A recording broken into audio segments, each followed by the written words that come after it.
사랑하는 성도 여러분, 오늘 참여하신 성도님 한 분 한 분 위에 하나님의 크신 은혜가 함께 하시기를 축원합니다. 어떤 사람을 그리스도인이라고 말합니까? 한마디로 하나님을 믿는 사람을 그리스도인이라고 말합니다. 좀 더 구체적으로 말하면 하나님의 아들 우리 주 예수 그리스도를 믿는 사람을 그리스도인이라고 말합니다. 그런 면에서 보면 이 자리에 앉아있는 우리 모두는 다 그리스도인이라고 할 수가 있습니다. 그런데 과연 내가 예수를 믿는 것인가? 정말 내가 예수를 믿는 사람인가? 나는 정말 예수를 믿습니다. 그렇게 확실하게 고백할 수 있는지 자기 스스로를 한번 점검해보는 시간이 되기를 바랍니다. 만일에 내가 정말 예수를 믿는다고 하면 내 마음속에 아무리 환경이 어렵고 힘든 환경을 만나도 염려나 근심이나 걱정이 없어야 할 겁니다. 내가 정말 예수를 믿는다고 하면 하나님이 주시는 평안과 기쁨이 내 속에 있어야 하는 것입니다. 만약에 내가 예수를 믿는다고 하면서도 정말 염려하고 근심 걱정을 할 건 다 해가면서 하늘의 평안과 기쁨은 전혀 없는 삶을 산다고 하면 한번 내 자신을 점검해 볼 필요가 있습니다. 내가 과연 예수 믿는 사람인지 한번 살펴봐야 합니다. 우리 감리교회를 창시하신 요한 웨슬리 목사님이 목사 안수를 받고 미국 조지아주라는 곳에 선교사로 파송을 받아서 가시게 됩니다. 대서양을 배를 타고 건너가는데 중간에서 큰 풍랑을 만났습니다. 배가 요동을 치고 곧 배가 침몰할 것 같은 그런 위험한 지경에 이르렀습니다. 그때에 요한 웨슬리 목사님의 일기책을 보면 그는 목사임에도 불구하고 죽을까 봐 두려워서 그 배에 있는 기둥을 붙잡고 벌벌벌 떨었다고 그랬습니다. 그런데 어디선가 찬송 소리가 들리는 것이었습니다. 아니, 이렇게 배가 지금 침몰하기 직전에 왔는데 어디서 찬송을 부르고 있는가? 그래서 엉금엉금 기어서 찬송 소리 나는 곳을 가보니까 그 배 밑에 영국에서 미국으로 이민을 가는 모라비안 교도들이 둘러앉아서 예배를 드리고 있었는데 그 얼굴은 평온했고 지금 배가 곧 뒤집힐 것 같은 이런 위기 속에서도 그들은 전혀 걱정하는 얼굴빛이 없었어요. 다 은혜가 충만해서 하나님 앞에 찬송을 부르고 예배를 드리고 있었습니다. 요한 웨슬리 목사님은 일기책에다 썼습니다. 나는 그때 몹시 부끄러웠다 그랬습니다. 명색이 목사인데 저 모라비안 교도들만도 못한 자신의 모습을 발견하고 부끄럽다고 그렇게 기록했습니다. 폭풍우가 그치고 파도가 잔잔해지고 배가 평온을 되찾았을 때에 요한 웨슬리 목사님이 그 모라비안 교도를 인솔해가는 지도자인 목사에게 찾아가서 솔직히 고백했습니다. 나는 배가 침몰될까 봐 무서워서 어쩔 줄을 몰라 했는데 당신과 당신의 교인들은 어떻게 그렇게 평온하게 그런 상황에서 하나님 앞에 예배를 드릴 수가 있습니까? 그렇게 물었을 때 그 모라비안 교도의 목사가 하는 말이 당신은 예수를 믿습니까? 그렇게 물었어요. 당신은 정말 예수를 믿습니까? 당신이 목사지만 예수를 과연 믿습니까? 당신이 정말 예수를 믿는다면 아무리 폭풍우가 치고 배가 침몰하고 죽는다 할지라도 그게 뭐이 두렵습니까? 그 말을 듣고 깊이 깨달았다고 하는 그런 기록이 있습니다. 그렇습니다. 우리도 예수 믿는다고 말하지만은 그런 어떤 어려움과 그런 시련과 역경을 당했을 때 과연 두려워하지 않고 오히려 하나님께 예배를 드릴 수 있는 그런 사람이 돼야 되겠는데 과연 우리가 예수를 믿는 사람이라면 그렇게 할 수가 있겠는데 우리는 믿는다고 생각했지만 어려움이 닥쳤을 때 두려워하고 시험이 닥쳐왔을 때 그것 때문에 걱정하고 그랬던 나는 아니었는가? 그렇다면 우리도 요한 웨슬리 목사님이 은혜 받기 전에 그랬던 것 같은 모습을 보였다면 우리도 이제 다시 한번 예수 그리스도를 믿고 구원받아 하나님의 자녀가 되었으니 죽든지 살든지 이제는 하나님의 자녀인 것을 깨닫게 되고, 이 땅에 사는 동안에 우리가 정말 하나님 말씀과 뜻대로 살아가고 죽으면 천국 간다고 하는 이런 확실한 믿음을 가지시기를 주의 이름으로 축원드립니다. 사무엘상 17장에 볼 것 같으면은 블레셋 군대가 이스라엘을 쳐들어옵니다. 그래서 전쟁이 벌어지게 됐는데, 그 블레셋 진영에는 골리앗이라고 하는 구척장신의 그런 장수가 서가지고 너희들 와서 덤벼라, 한번 싸워보자, 그러면서 살아계신 하나님을 모독하고 자기가 믿는 우상을 들춰가면서 찬양하면서 이스라엘 모든 군인들을 모욕했습니다. 그렇지만은 거기에 있었던 사울, 그리고 이스라엘 군의 장수들, 군인들 한 사람도 그 앞에 나가서 싸우려는 사람이 없었습니다. 모두 무서워서 벌벌 떨고 있었습니다. 그들은 다 갑옷을 입고 있었고, 그들은 투구를 쓰고 있었고, 그들은 칼과 창을 들고 있었어요. 무기도 다 있었습니다. 그럼에도 불구하고 그들은 감히 골리앗과 싸우겠다는 사람이 없었어요. 만군의 하나님을 모독하는 발언을 했었지만은 그래도 감히 싸우려고 하지 않았습니다. 그때에 다윗이라는 소년이 있었습니다. 그 소년이 어떻게 저 할례도 받지 못한 저런 짐승 같은 저런 존재가 저렇게 떠들고 하는데, 저는 내가 목을 당장에 베어서 갖고 오겠다, 큰 소리 쳤어요. 다윗은 만용으로 그런 게 아니에요. 그는 만군의 여호와 하나님을 믿었기 때문에 골리앗이 아무리 커 보여도 이길 수 있다라고 하는 자신을 갖고 있었어요. 그래서 골리앗 앞으로 이 다윗이 물맷돌을 가지고 가서 날렸을 때에 그 골리앗은 다윗이 던진 물맷돌에 쓰러졌고, 그가 찬 칼을 다윗이 뽑아서 목을 쳐서 그날의 전쟁은 이스라엘의 승리를 가져왔습니다. 여러분, 사울 왕이나 이스라엘 장수나 이스라엘 군인들이나 다윗이나 다 하나님을 믿는 사람들이었습니다. 그리고 그 앞에 놓여 있는 문제는 같았습니다. 다 똑같은 골리앗을 앞에 놓고 있었습니다. 그런데 그 문제에 대한 반응은 달랐습니다.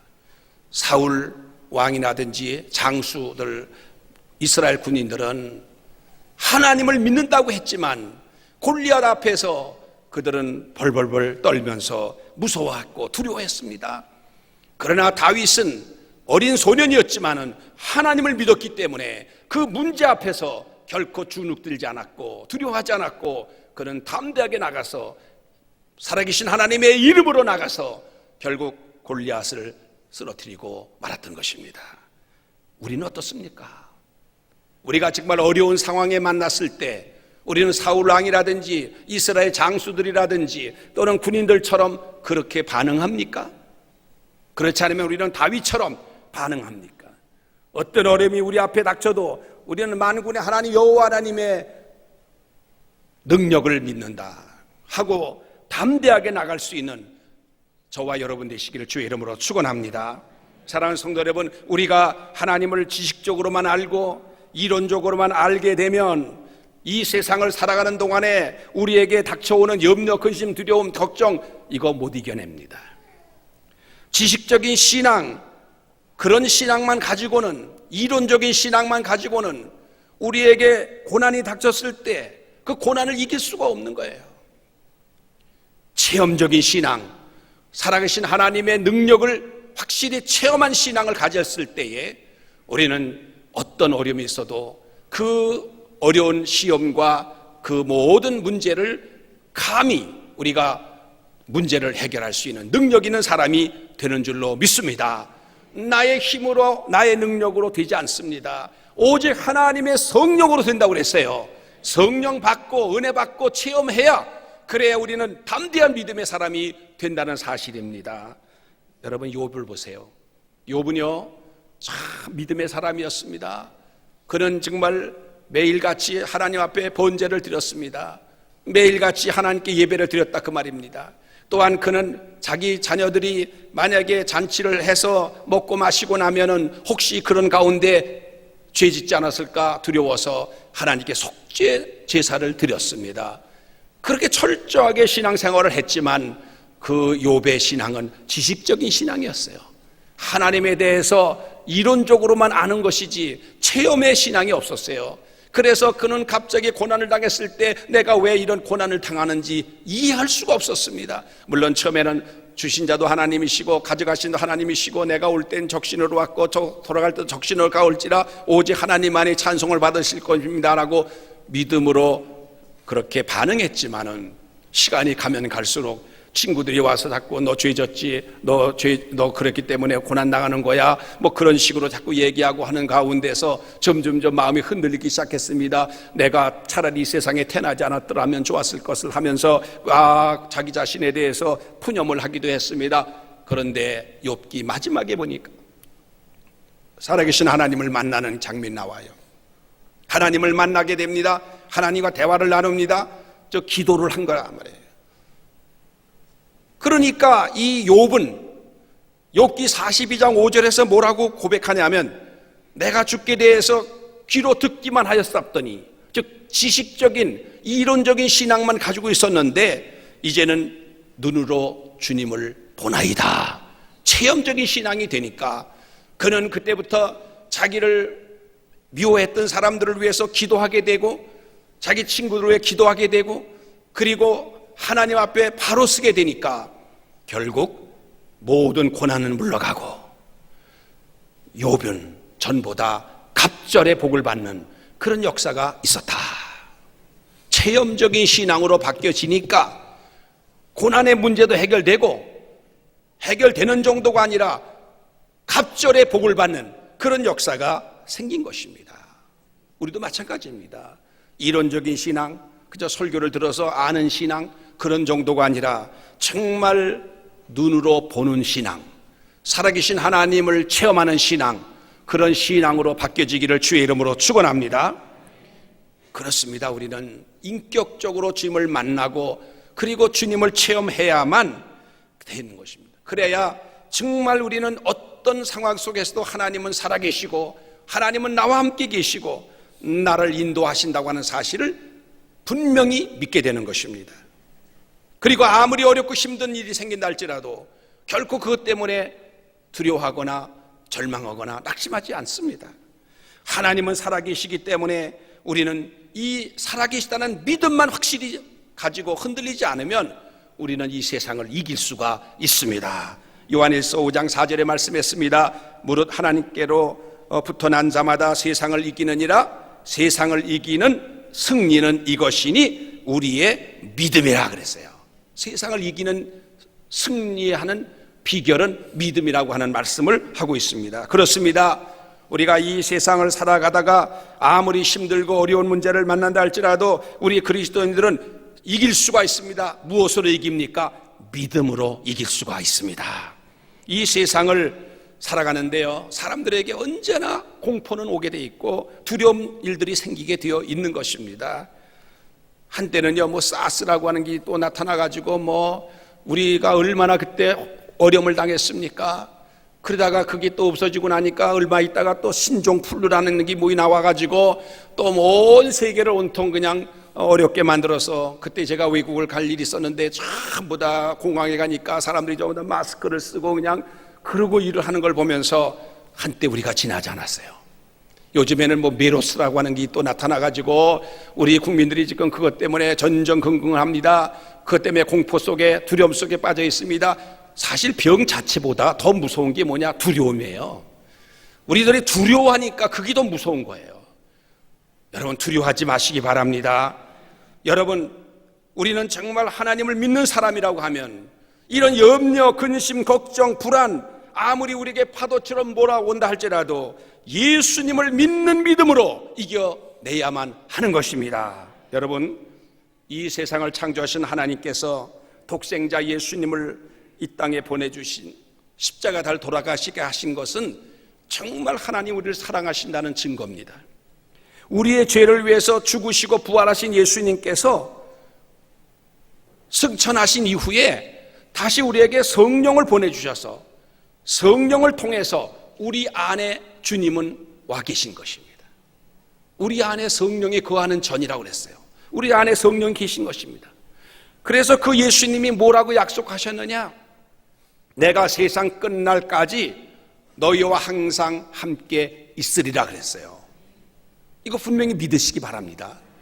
아니, 예수님이 세상 끝날까지 나와 함께 하시겠다고 약속하셨는데 우리가 정말 그걸 믿는다면, 예수님을 믿고 예수님의 약속을 믿는다면, 우리가 아무리 세상이 어렵고 힘들어도 우리가 두려움 속에 빠져서 전전긍긍할 이유가 어디 있어요? 주님이 주시는 평안으로 가득 차기를 간절히 바랍니다. 오히려 감사한 생활을 하며 사시기를 바랍니다. 사랑하는 성도 여러분, 하나님의 사랑은요, 무슨 환경을 보고 왔다 갔다 하는 게 아닙니다. 환경이 좋으면 하나님 나 사랑하시는 거고, 환경이 나쁘면 나 사랑 안 하시는 거고, 그렇게 보지 마세요. 환경이 좋든지 안 좋든지 상관없어요. 하나님의 사랑은 여전히 사랑하시는 거예요. 하나님의 사랑은 변함이 없으신 것입니다.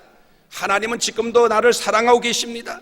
그러니까 여러분과 저는 하나님을 환경으로 판단하지 마세요. 환경이 좋아도 하나님 같이 계신 것이고, 환경이 나빠도 하나님은 함께 하신 거예요. 나하고 같이 계신 것입니다. 로마서 5장 8절에 말씀했습니다. 우리가 아주 죄인 되었을 때에 그리스도께서 우리를 위해서 죽으심으로 하나님께서 우리에 대한 자기의 사랑을 확증하셨니라 그랬어요. 십자가에서 하나님은 우리에 대한 사랑을 확증해 주셨어요. 확증해 주셨어요. 확증해 주셨을 뿐만 아니라 확실히 믿게 하려고 성령을 보내주셨다 그랬어요. 성령이 우리에게 임하심으로 말미암아 성령 안에서 우리는 확신을 갖게 되는 거예요. 그러니까 여러분, 성령 받은 사람과 안 받은 사람의 차이는 뭐냐? 성령 안 받은 사람은 지식적인 신앙입니다. 이론적인 신앙입니다. 그냥 형식적인 그런 믿음을 갖고 사는 겁니다. 습관적인 믿음을 갖고 사는 것입니다. 그러나 성령을 받은 사람은 체험적인 신앙을 가진 사람이에요. 어떤 어려움과 시련이 있어도 체험적인 신앙을 가진 사람은 흔들리지 않습니다. 의심하지 않습니다. 두려워하지 않습니다. 하나님께서 우리에게 얼마나 큰 사랑을 주셨는지를 절절히 깨달을 수 있는 방법은 뭐냐? 성령 받으면 돼요. 성령을 받으면 얼마나 하나님이 나를 사랑하시는지를 절절히 깨달을 수가 있습니다. 그러므로 여러분과 저는 성령 충만히 받아야 됩니다. 여러분, 우리 속에 지금 심령 속에 성령이 와 계신 것을 깨달으시기를 바랍니다. 그 성령님이 우리에게 감동을 주셔서 우리의 믿음을 더 굳게 해주시는 거예요. 어떤 어려움이 있어도 붙잡아 주시는 거예요. 사도 바울 말씀했습니다. 오직 의인은 믿음으로 말미암아 살리라 그랬습니다. 그렇습니다. 그리스도는 오직 믿음으로 말미암아 사는 것입니다. 우리가 왜 믿음으로 살아야 되는지 제가 두 가지를 말씀드리려고 합니다. 그 이유를 말씀드리는데, 첫째 이유는 뭐냐?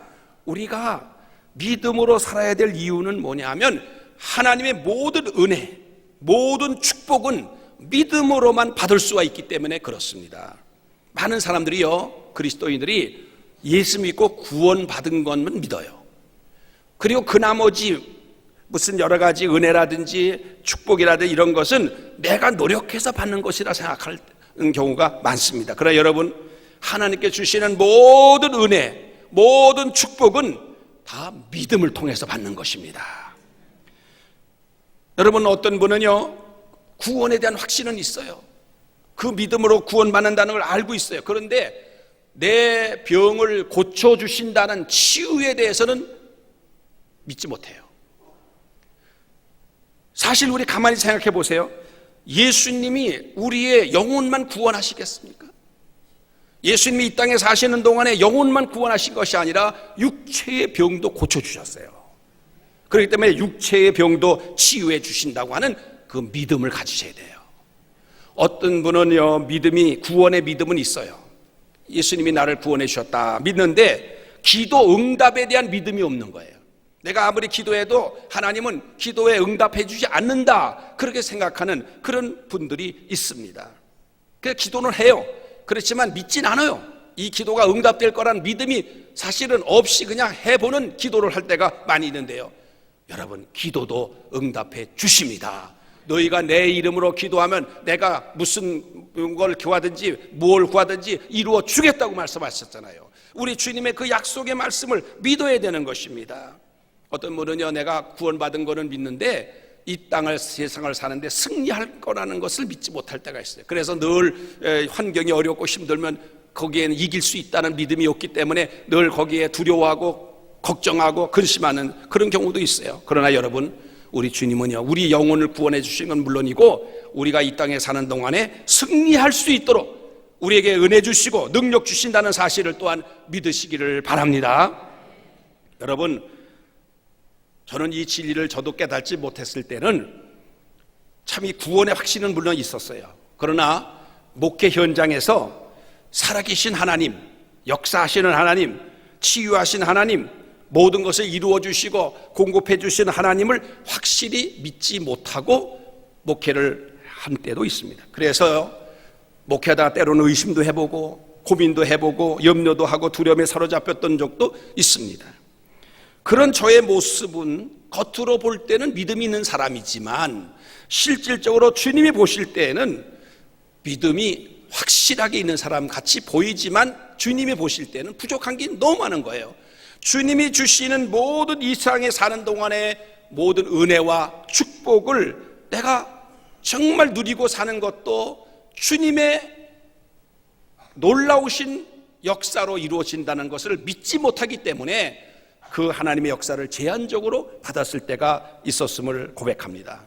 그러나 예수님께서 나의 영혼을 구원하셨을 뿐만 아니라 나의 삶 전체를 주관하시고 나의 전체를 인도하신다고 하는 사실, 역사해 주신다는 사실을 깨닫게 되니까 내 마음속에 진정한 평안이 임하게 되었고 대신에 감사가 생기고 대신에 기쁨이 생기고 은혜가 내 삶 속에서 이루어지는 것을 저는 경험하게 되었던 것입니다. 여러분, 그렇습니다. 우리 주님께서 나와 함께 해주신다는 이 믿음을 확실히 갖게 되면요, 우리는요, 아무리 어렵고 힘든 환경을 우리 주변에서 만난다 할지라도 우리는 그것 때문에 근심하고 걱정하지 아니하고 오히려 하나님 앞에 기도하게 되는 줄로 믿습니다. 그리고 하나님이 주시는 모든 은혜와 축복을 내가 받아 누리며 살 수 있는 놀라운 은혜와 축복을 받게 되는 것입니다. 이 사실을 꼭 믿으시기를 축원합니다. 그 다음에 두 번째로 우리가 믿음으로 살 이유는 뭐냐 하면 믿음으로 살아야 하나님께서 나를 통해서 이 세상에서 하나님의 일을 나타내 주시는 거예요. 하나님이 나를 통해서 하나님이 영광을 받으시는 거예요. 나를 통해서 하나님이 하나님의 일을 하시는 거예요. 내가 믿음을 가진 사람이 될 때 하나님은 나를 통해서 하나님이 일하시는 거예요. 그렇기 때문에 우리는 하나님을 분명히 믿어야 됩니다. 우리가 믿음으로 하나님께 순종하면 하나님께서는 하나님만이 하실 수 있는 일들을 나를 통해서 하시는 거예요. 여러분, 우리가 예수 믿는데도요, 전혀 간증이 없다. 그러면 문제가 있는 거예요. 왜? 놀라우신 하나님의 역사와 은혜가 이렇게 넘쳐나는데 나의 삶 속에 아무런 간증이 없다. 하나님이 하신 일을 누구한테 얘기할 거리가 없다. 그 문제가 있잖아요.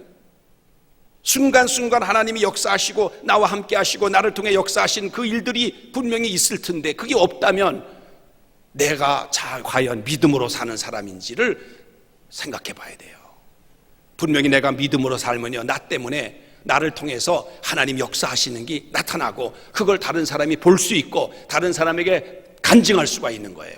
간증할 수 있는 우리 성도들 되시기를 주의 이름으로 축원합니다. 여러분, 우리가 정말 믿음으로 순종하며 살면요, 내 삶의 상황이 달라집니다. 바뀌어집니다. 정말 내가 하나님을 믿는다면 여러분, 우리 하나님 앞에 기도하지 않을 수가 없어요. 그 하나님을 믿는데 그 하나님께 기도하지 않으면 그거 되겠습니까? 하나님 앞에 기도하면 하나님이 이루어 주시는데 여러분, 기도하는 사람의 진정한 얼굴의 모습은 얼굴이 환합니다. 평온합니다.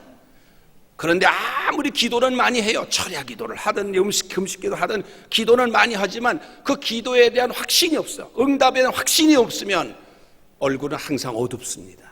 침울합니다. 힘이 없습니다. 왜? 하나님의 응답을 믿지 못하기 때문에 그런 거예요. 하나님의 약속의 말씀에 확신이 없기 때문에 그런 거예요. 나는 열심히 기도는 했지만 과연 들어주실 건지 확신이 안 쓰기 때문에 늘 얼굴이 어두울 수밖에 없는 것입니다.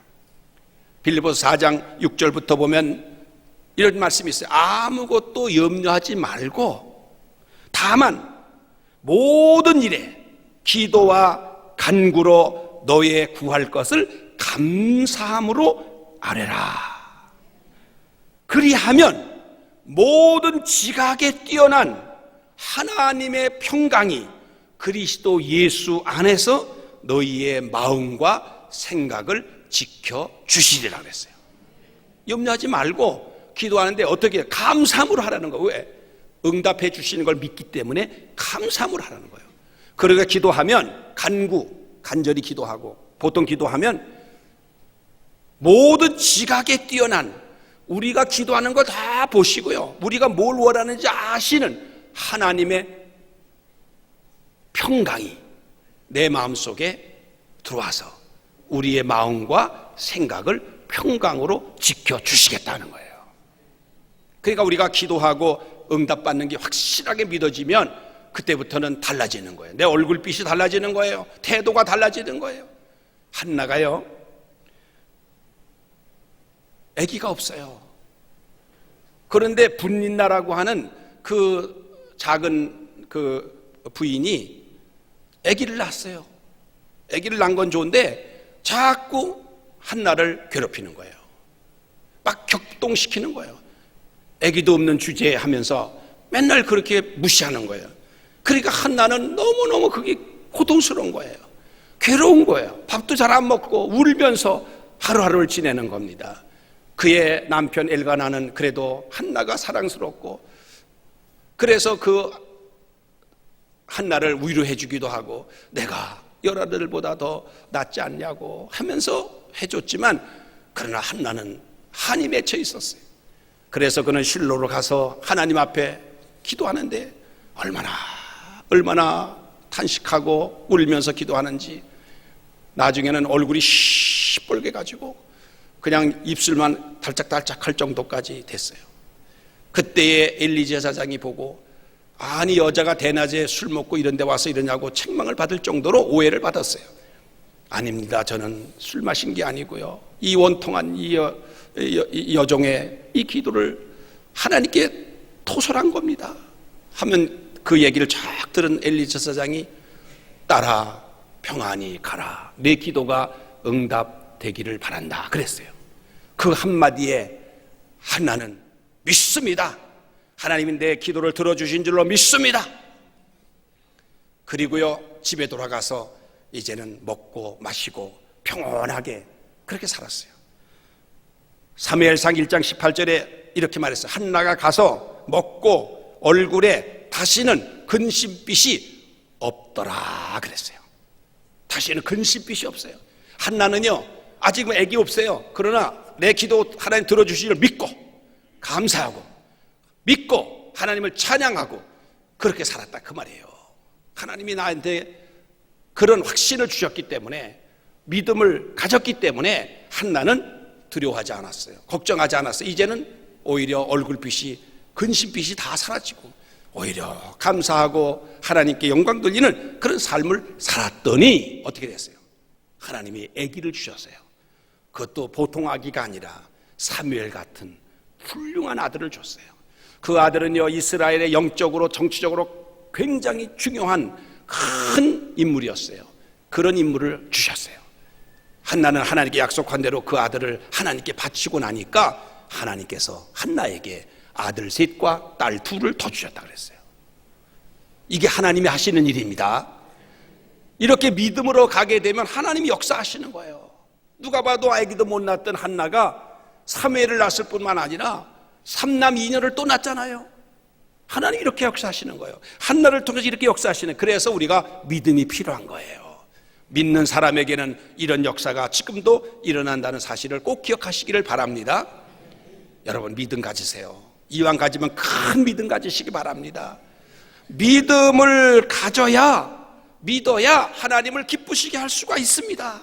오늘 성경 본문에 말씀했습니다. 한번 따라해 보실까요? 믿음이 없이는 하나님을 기쁘시게 하지 못하나니 하나님께 나아가는 자는 반드시 그가 계신 것과 또한 그가 자기 찾는 자들에게 상 주시는 이심을 믿어야 할지니라. 믿으면 아멘 하십시다. 믿음 없이는 하나님을 기쁘시게 할 수가 없다 그랬어요. 하나님께 나아가는 사람은 반드시 하나님이 계신 것을 믿어야 된다는 거예요. 그러니까 하나님께 나아가는 사람은 아무리 환경이 어떻든 저든 간에 상관하지 말고 하나님이 살아계시다고 하는 것, 분명히 나와 함께하고 계시다는 것, 이거 믿어야 되는 거예요. 이게 믿음이에요. 믿음. 그 다음에 여기 보니까 하나님을 찾는 자들에게 상 주시는 이심을 믿어야 할지니라 그랬어요. 여러분, 이게 무슨 뜻일까? 제가 굉장히 그것 때문에 기도도 하면서 묵상을 하는 가운데 오늘 새벽에 기도하는데 깨달음을 주시더라고요. 하나님을 찾는다고 하는 것은 기도한다는 뜻이에요. 하나님을 찾고, 기도로 찾고 하나님 앞에 나아가서 찾는 사람에게는 상을 주시는데 그 상이 뭘까? 그 상을 깨닫게 해주시는 거예요. 제가 설교 마무리 요걸 져야 되는데 이게 참 잘 얼른 와닿질 않았는데 새벽에 딱 주시는 거예요. 성령이 상이다. 왜 그러냐? 예수님 말씀했어요. 너희가 구하면, 하나님의 자녀로서 구하면 하나님께서 성령을 주시지 않겠느냐 그랬거든요. 가장 좋은 것이 뭐냐? 성령이신 거예요. 그러니까 성령을 상으로 받으면 성령 안에는 엄청난 축복이 들어있는 거예요. 성령을 받으면 그 축복이 나의 축복으로, 상으로 임하는 것입니다. 성령의 은사 가운데 보니까 지혜의 은사가 있고 지식의 은사가 있습니다. 믿음의 은사가 있습니다. 또 병 고치는 은사도 있습니다. 또 능력 행하는 은사도 있습니다. 방언을 하는 은사도 있습니다. 예언하는 은사도 있습니다. 방언 통역하는 은사도 있습니다. 이런 은사들이 가득 들어있는 거예요. 그러니까 우리가 상이, 어떤 상이 가장 귀하냐? 바로 성령님이 나한테 오시는 상인 것입니다. 믿으시면 크게 아멘 하십시다. 유대인들이요, 나치 시대에 그들이 유태인이라고 하는 그 한 가지로 붙잡혀서 수용소에 갇혀서 언제 가스실에 들어가 죽을지 모르는 그런 위급한 시간을 지내는데, 결국 2차 대전 때 독일이 망하고 그들이 해방을 받고, 그리고 그 감옥에 벽에 가서 보니까 어떤 사람이 손톱으로 벽에다가 글씨를 써놨는데 이런 내용이에요. 나는 하나님이 계신 것을 믿는다. 아무리 폭풍우가 쳐도 그 위에는 찬란한 햇빛이 비치고 있는 듯이, 아무리 내가 시련과 역경을 당해도 하나님의 사랑의 빛은 여전히 나를 비치고 계시다. 이렇게 써 있는 거예요. 그 믿음 가지고 그 어려움을 버티다가, 견디다가 해방되고, 바로 유태인들은 1000년 만에 저 팔레스타인에다가 다시 나라를 세우게 되었고, 유대인들의 숫자는 전체 인구의 0.3%밖에 안 되지만은 유대인들 가운데 유태인으로서 노벨상을 받은 사람이 30%가 된다는 거예요. 여러분, 정말 하나님을 믿는 민족에게 하나님이 이런 축복을 주시는 거예요. 노벨상을 우리 대림교회 후손들 가운데서 받는 사람이 나오기를 간절히 바랍니다. 노벨상보다 더 큰 상이 뭐냐? 성령님이신 거예요. 성령 받으면 정말 큰 상을 받은 겁니다. 다 성령 충만하시기를 주의 이름으로 축원합니다. 힘들고 어렵을 때 하나님께 더 나가서 하나님을 찾으세요. 하나님께 더 기도하세요. 그리고 성령 받으세요. 성령 받으면 여러분은 확실한 믿음의 사람이 되고, 이 땅에 사는 동안에도 하나님께서 주시는 평안과 기쁨과 감사로 살게 될 뿐만 아니라 죽어도 하나님 나라 천국에 갈 수 있는 천국 백성 다 되는 줄로 믿습니다. 이런 은혜가 임하시기를 주의 이름으로 축원합니다. 기도하겠습니다.